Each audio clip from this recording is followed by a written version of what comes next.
بسم اللہ الرحمن الرحیم۔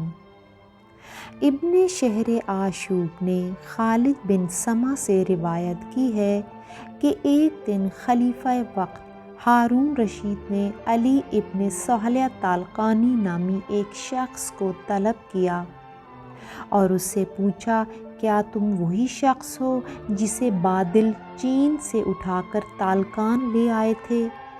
کہا، ہاں۔ ہارون نے کہا، بتاؤ کیا واقعہ ہے اور یہ کیوں کر ممکن ہوا؟ طالقانی نے کہا، میں کشتی کے ذریعے سمندر کا سفر طے کر رہا تھا۔ میری کشتی جب اس مقام پر پہنچی جس کی گہرائی سب سے زیادہ تھی تو وہ ٹوٹ گئی۔ 3 دن تک میں ایک تختے پر پڑا رہا اور موجیں اسے متواتر تھپیڑے دیتی رہیں، یہاں تک کہ میں اس ساحل سے ہمکنار ہوا جس سے کچھ فاصلے پر ایک خوشنما باغ تھا۔ میں اس باغ میں داخل ہوا اور ایک درخت کے نیچے لیٹ کر سو گیا۔ ابھی تھوڑی ہی دیر گزری تھی کہ کانوں میں ایک خوفناک آواز آئی۔ بیدار ہوا تو دیکھا کہ 2 گھوڑے آپس میں لڑ رہے ہیں۔ ایسے خوبصورت گھوڑے میں نے کبھی نہیں دیکھے تھے۔ ان گھوڑوں نے جب مجھے دیکھا تو جست لگا کر سمندر میں کود گئے۔ اس کے بعد میں نے ایک عجیب الخلقت پرندے کو دیکھا جو آ کر میرے قریب بیٹھ گیا۔ میں درختوں کی آڑ میں چھپتا چھپاتا اس کے قریب پہنچا تو وہ مجھ سے دور ہونے لگا۔ میں بھی چلتا رہا یہاں تک کہ وہ ایک پہاڑ کے غار کے قریب پہنچ کر آسمان کی طرف پرواز کر گیا۔ میں اس غار کی طرف بڑھا تو مجھے تسبیح و تحلیل اور تلاوت قرآن مجید کی آوازیں سنائی دیں۔ دہانے پر پہنچا تو کسی نے کہا، اے علی بن صہلہ، غار کے اندر آ جاؤ۔ اس صدا میں اتنی کشش تھی کہ خوف و دہشت کے باوجود میں اس غار میں داخل ہو گیا۔ وہاں ایک کھدر پوش نورانی شخصیت پر میری نظر پڑی۔ میں نے سلام کیا۔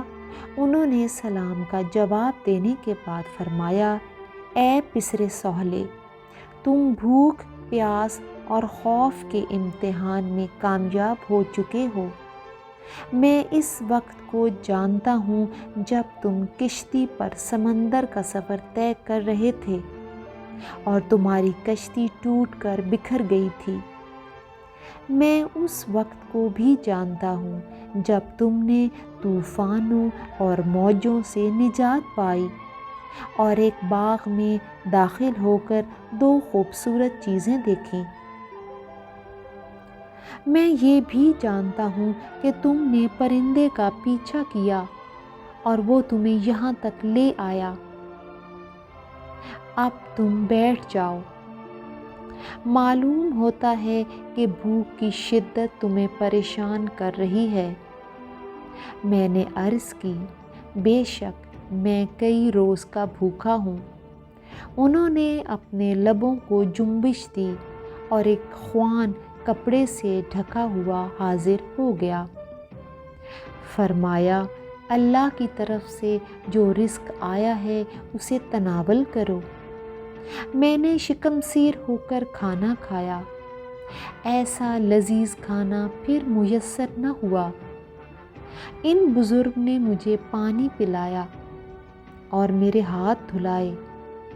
تھوڑی دیر کے بعد آرام کیا اور آرام کرنے کے بعد جب مجھ میں کچھ تقویت پیدا ہوئی تو ان بزرگوار نے مجھ سے پوچھا، کیا تم اپنے وطن جانا چاہو گے؟ میں نے کہا، میرا وطن بہت دور ہے اور مجھ میں سفر کی قوت نہیں ہے، میں کیوں کر راستہ طے کروں گا؟ فرمایا، گھبراؤ نہیں، ہم اپنے دوستوں کی مشکلیں حل کیا کرتے ہیں۔ یہ کہہ کر انہوں نے مصلی بچھایا، 2 رکعت نماز پڑھی اور دعا کے لیے ہاتھ اٹھا دیے۔ اچانک بادلوں کے جھرمٹ نمودار ہونے لگے اور دیکھتے ہی دیکھتے غار کے دہانے پر چھا گئے۔ ان بزرگوار نے بادل کے ایک ٹکڑے سے پوچھا، کہاں کا ارادہ ہے؟ اس نے اس سرزمین کا نام لیا جس پر آبیاری کے لیے وہ خدا کی طرف سے معین ہوا تھا۔ جب وہ ہوا کے دوش پر اپنی منزل کی طرف پرواز کر گیا تو دوسرا ٹکڑا سامنے آیا، وہ بھی اپنی منزل کا پتہ بتا کر روانہ ہو گیا۔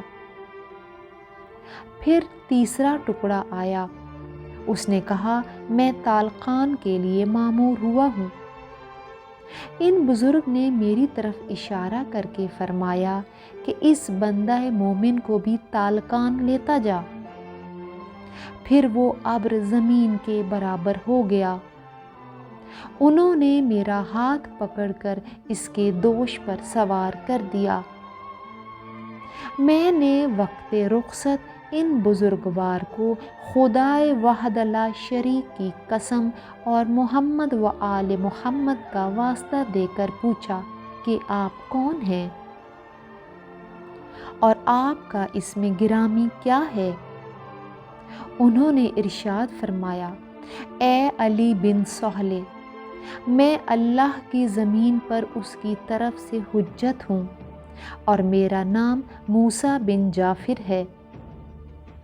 اس کے بعد انہوں نے بادل کو پرواز کا حکم دیا اور وہ بلند ہو کر ہوا کے دوش پر چل پڑا۔ غرض کہ میں تھوڑی دیر کے بعد اپنے وطن طالقان میں تھا اور اس سڑک پر اترا جہاں میرا مکان واقع تھا۔